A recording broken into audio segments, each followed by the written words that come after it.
Well, thank you, Bruce, for the invitation, and thanks to all of you people for coming on such a disgraceful night. I live in Kyneton. I've got to drive home through potentially feet of snow to get home tonight, so no more red wine. Bruce wanted me to talk about soil health, and I gave a presentation on this a couple of years ago to the Arboricultural Association, and so this, what I'm doing tonight is kind of a development of that. And it may or may not overlap with what you think about soil health. We'll see how this all unfolds. I've got 50 slides. That normally takes me 2 hours, and I'm not allowed to talk for 2 hours. So let's.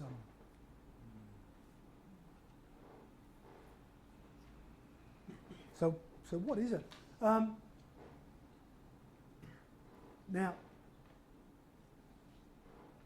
so here's an official definition, which I will read out to you. The ability of soil within ecosystem and land use boundaries to sustain productivity, maintain environmental quality, promote animal and plant and animal health.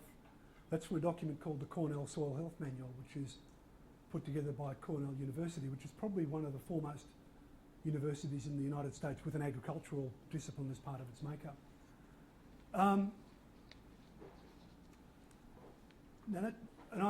If I'd sort of done a quiz here, what do you think soil health is, then my guess is that I would have got a range of other answers, but that's where the technicians in this stuff are coming from. Now, what does that mean? The way I read that is can the soil do what you want it to do? Is the soil that you have able to do the job that you expect of it? And if it can't, it's not healthy. Now, if I'd done this talk 20 years ago, I might have been speaking about soil quality, and these days the people who write about this stuff are using soil health instead because it probably sounds a bit groovier. But they're kind of the same thing. The point about soil health is that it's not an absolute set of properties. A healthy soil doesn't have to be exactly this.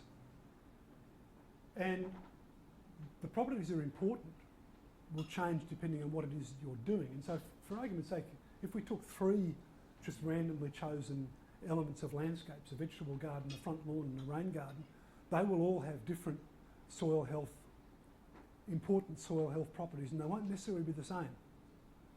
And to some extent, if I'd say let's say I'd stuck, instead of front lawn, I'd had planting of native shrubs, then for argument's sake, an important property in a vegetable garden would be the levels of available phosphorus, and the levels of available phosphorus necessary to grow healthy vegetables would kill a lot of plants in a native garden, so they can't be the same thing.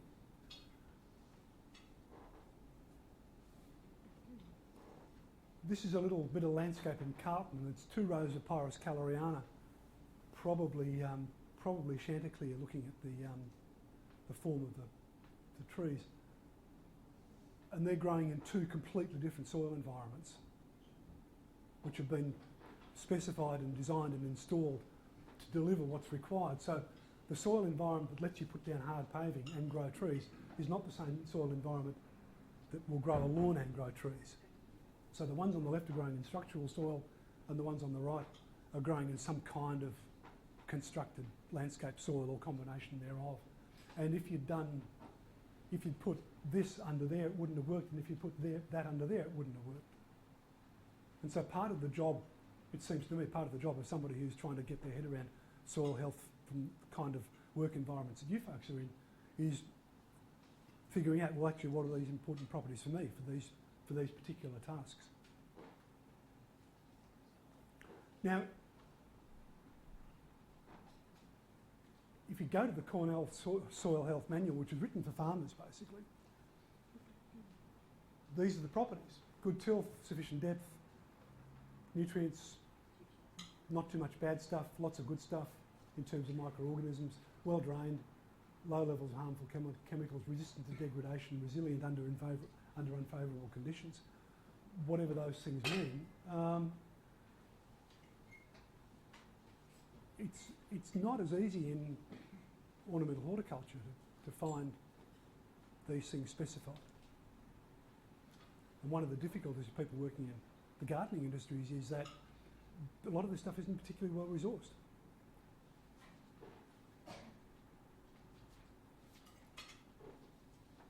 If at the end of this session today you think to yourself, I wouldn't mind reading a bit more about that, then there is a lot of stuff online.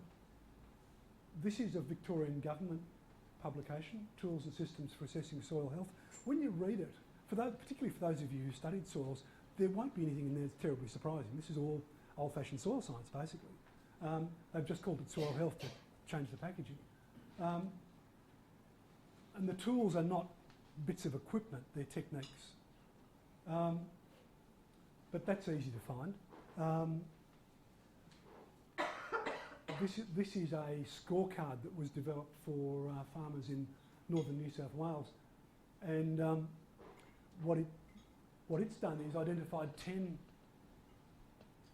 critical things that you can assess easily that allow you to score the condition of the soil that you're working with.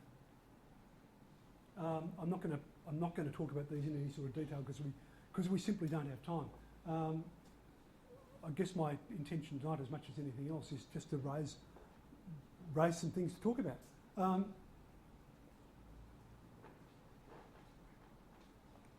This is the Cornell Soil Health Assessment Training Manual, which is available online. You can download that and read that. And they use a more elaborate scorecard. So this is their soil health test report, which tests some physical properties of soil, some biological properties of soil, some chemical properties of soils. These are all scored. You add up the scores, you get a number which tells you whether your soil is healthy or not. But more importantly, it tells you where it's unhealthy. What are the criteria that are not, it's not scoring well on.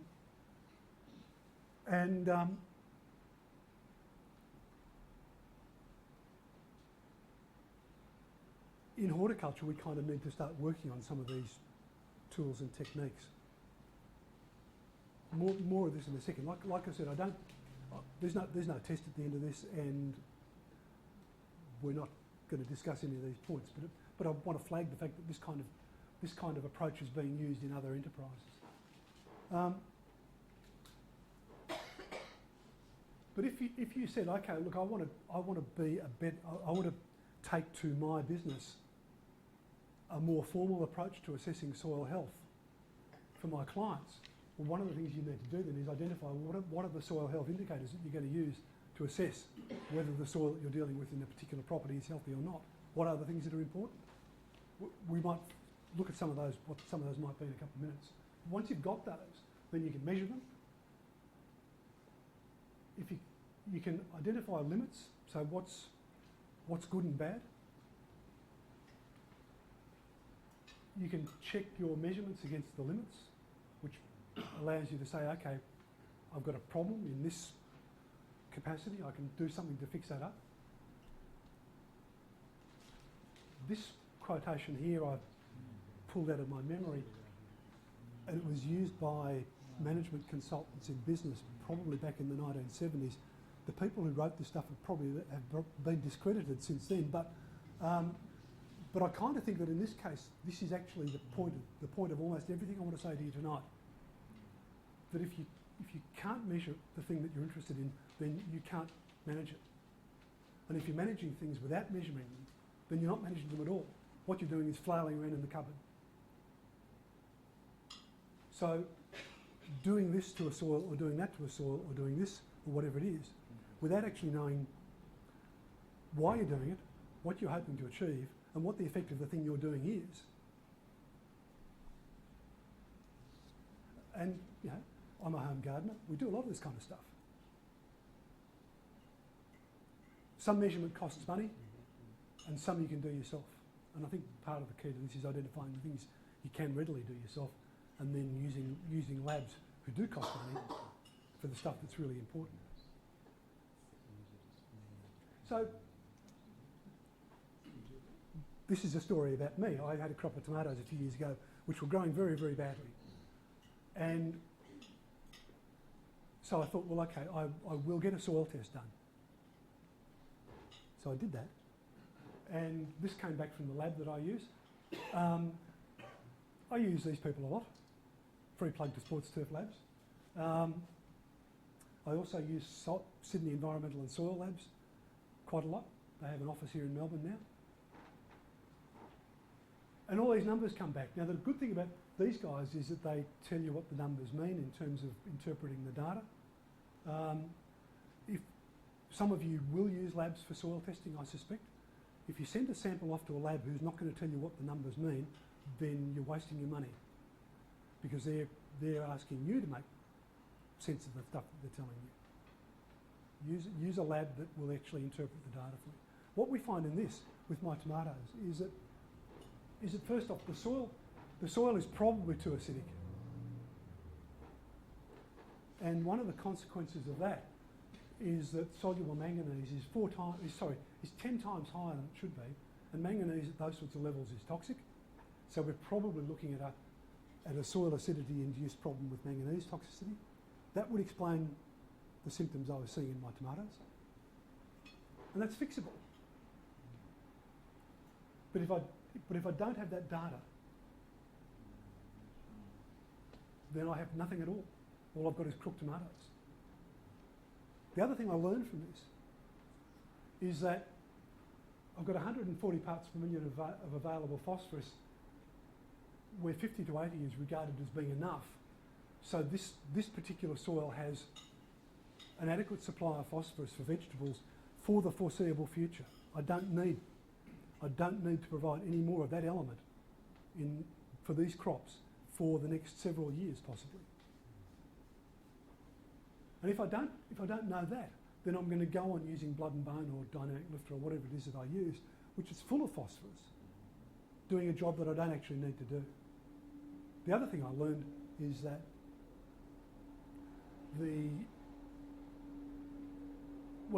I haven't even circled it, but there's a ton of potassium, so I don't need to worry about that either. But also that the calcium-magnesium ratio is out of whack, and I need to add some more calcium, which I will do anyway with the liming that will address the pH. So in a simple soil test, I've now got a bunch more information that I can use to make some informed decisions. How I go about solving that problem and this problem, or the problem of providing nitrogen without phosphorus, is up to me, and I can apply whatever sort of intellectual, sociological, psychological, or whatever things over the top of that to make that decision. But what it's telling me is that I need to do something about the pH, and I don't need to worry about phosphorus for a while. So I can make some informed decisions. So are urban soils healthy is a question. Now, I'm going to show you some photographs of bad ones, but a lot of them probably are reasonably okay. But, and here's the but, if you don't know what makes a soil healthy, and you haven't got any data to back it up, then you don't actually know the answer to the question. And I think a lot of us are, a lot of the time, assuming that things are worse than possibly they are, and sometimes we're not actually where they're as bad as they really are. Here's some trees in a street in New York. I wanted to use this to talk about variability, but the soil here is probably pretty good. The soil here is not so good, and the soil down here is probably really bad. In terms of soil health, there are some issues there. Let's go a bit more local. This is Yarra Park outside the MCG, and the decline of that elm tree and the failure of the lawn is a soil health problem, and the soil health problem is caused by unmanaged, uncontrolled car parking, soil compaction,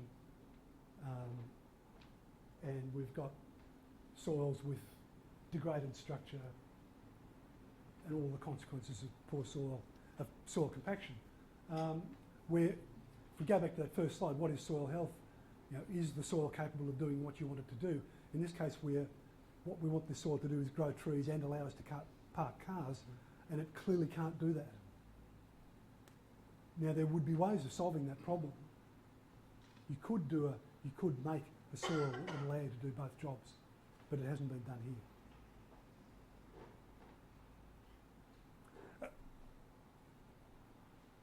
What are the critical issues for urban soil health?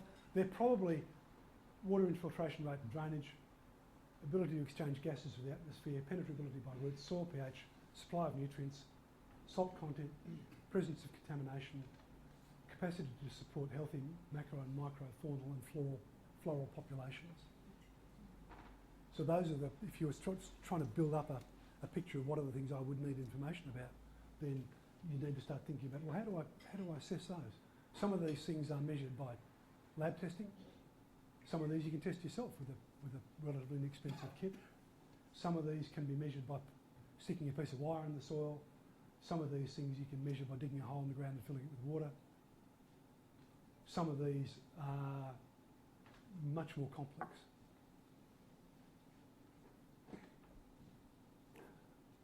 I wanted to refer to a few pieces of research. A couple of years ago, a guy named Bryant Scarenbrock, who works at a thing called the Morton Arboretum, which is a privately funded tree research institution in Chicago, published this paper called Soil Quality Attributes as Indicators of Urban Tree Performance, which was basically an attempt to apply a soil health approach to try and develop a thing that he called the Urban Soil Quality Index, a sort of the universal answer to everything. Why I think this project is interesting, well, no, I'll get to that in a second. What they did was they went around suburban Chicago to a whole lot of locations with landscapes that were between 5 years and 85 years old. At those locations, they measured the health of trees. Now, trees were their indicators of soil health, and they measured soil properties. And they measured 48 different things for each soil sample. So, you know, the number of things you can measure in a soil is almost infinite, but these guys limited themselves to just 48 things. And they did it at 84 different locations. So it's a lot of numbers. And then they applied a statistical analysis, which I don't understand, to work out which of those 48 variables were the ones that told them most about how healthy the trees were.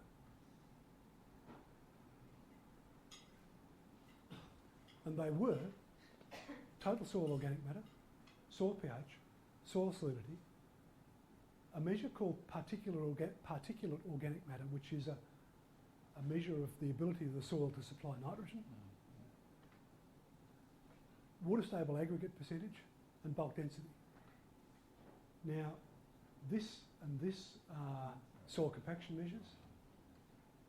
This and this and this and this are related very strongly to soil organic matter content. pH is what it is, and salt is what it is.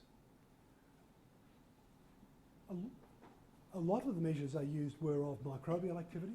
They used a whole lot of range of different analyses of soil microbial functions. None of those turned up as being significantly important, but clearly things like total soil organic matter and salt and pH and nitrogen supply and probably bulk density because it affects aeration, those things all affect the growth of microorganisms as well as affecting the growth of trees. So this isn't ruling out. Some of you will I suspect, be quite passionate about how important the microflora is, and it is, but measuring it on its own may not tell you as much as measuring some of the things that are a bit further up the food chain, the drivers rather than the sort of the results. Now, some of these things you can measure on site, and some of them you can't. One of the interesting things that came out of this bit of work was that he was able to come up with this thing that he called the Urban Soil Quality Index. I don't know whether this work's ever going to get anywhere, but bravo for trying. And he looked at this overall measure of soil quality against landscape age, and what he found was that as landscapes got older, their soil quality improved. Now, there are two possible explanations to why that's the case. One is that damaged soil repairs itself, and there is evidence that that's the case, that if you plant vegetation and leave the soil alone, it gradually improves. But the other possible interpretation is that what's happened in the last 20 years is that we've got a whole lot better at damaging soil, and there's probably an element of both being true. These 80-year-old landscapes would have been built by blokes with wheelbarrows. 10-year-old landscapes were built by blokes with bobcats. The bobcat, for what it's worth, is the devil's instrument. the single worst thing that was ever introduced in the landscape industry. Makes the job easier, but if you're worried about soil, it's... I'll show you a bobcat picture later on. So a story that comes out of that is that the role of organic matter in urban soils is probably critical, which we probably all knew. Now, because I can't possibly say everything in the tiny amount of time that Bruce has allowed me to talk, we're going to jump around a bit. Back in 2008, I went to a conference called the Landscape Below Ground, the third iteration of the Landscape Below Ground. This is a group of people in the United States who get together and talk about tree roots. And they publish proceedings out of these things, so there are 3 of them altogether. And if you want to get the world's authorities on urban soils and tree roots and what they think about stuff, then find these 3. They're called the Landscape Below Ground, the Landscape Below Ground 2, and the Landscape Below Ground 3. Burnley Library has them all. You can buy them from the International Society of Arboriculture. But this is the world's authorities on this stuff getting together in a room and talking to each other for a while. And at the end of this conference, a bunch of us were put in a room and said to people involved in research to talk about various things. But the first question that we're asked was, the table that I was at was asked was, what's the single most important thing that we've learned about urban soils in the last 25 years? And the answer from everybody at the table was mulch. Mulch is great. So if you're looking for a simple take-home measure from tonight, mulch. Not pebbles, not gravel, not plastic, not stuff dyed black. Chipped up trees. Large, chunky, chipped up trees with a bit of leaf in them. As part of that conference, a bunch of us were taken on a tour of the Moreton Arboretum by their soil scientists. Now, for some people in the world, that's just, what a day, looking at soil profiles. Anyway, these are 2 side views of a soil profile on an artificially constructed soil. It was a sound deflecting barrier along the side of a freeway. This is the mound with just grass growing on it, and it's dirt. This is the same stuff piled up with mulch on top, and you can see that the surface is changed.